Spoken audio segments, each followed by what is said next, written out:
ఈ నెల 23rd intervening night తుర్కమల్లిలోని ఒక వైన్ షాప్లో ఒక థెఫ్ట్ అయింది.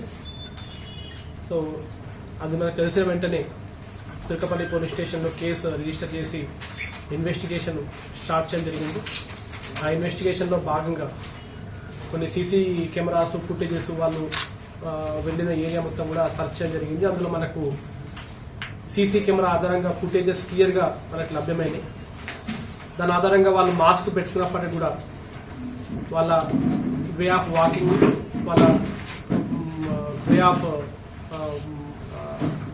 స్టైల్ ఆఫ్ థెఫ్ట్, దీని ఆధారంగా వాళ్ళ ఎంఓ తోటి ఆ పర్సన్స్ ని ఐడెంటిఫై చేయడం జరిగింది. అండ్ ఆ పర్సన్స్ వివరాలకు వెళ్తే ఈ పిన్నోజీ రవి, భైరప్ప గారి హరీష్ కుమార్, ఇద్దరి మీద కూడా గతంలో చాలా కేసులు ఉన్నాయి.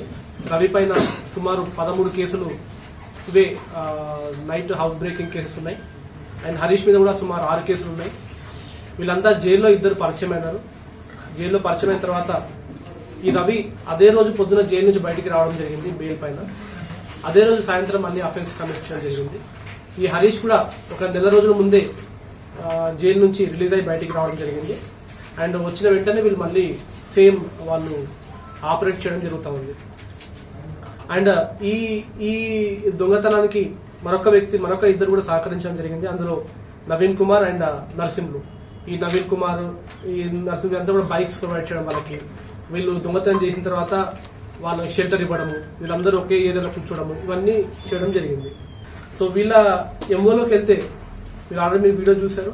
వీళ్ళు షటర్ లిఫ్టింగ్ వీళ్ళ మెయిన్ థింగ్.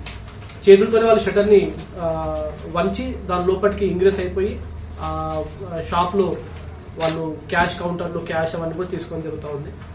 సో ఈ గ్యాంగ్ని ఒక 3 టీమ్స్ ఫామ్ చేసుకొని వితిన్ 2-3 డేస్లో ఈ గ్యాంగ్ని పట్టుకోవడం జరిగింది. అండ్ వీళ్ళ దగ్గర కూడా ఆల్మోస్ట్ 80% ఆఫ్ అమౌంట్ కూడా రికవరీ చేయడం జరిగింది.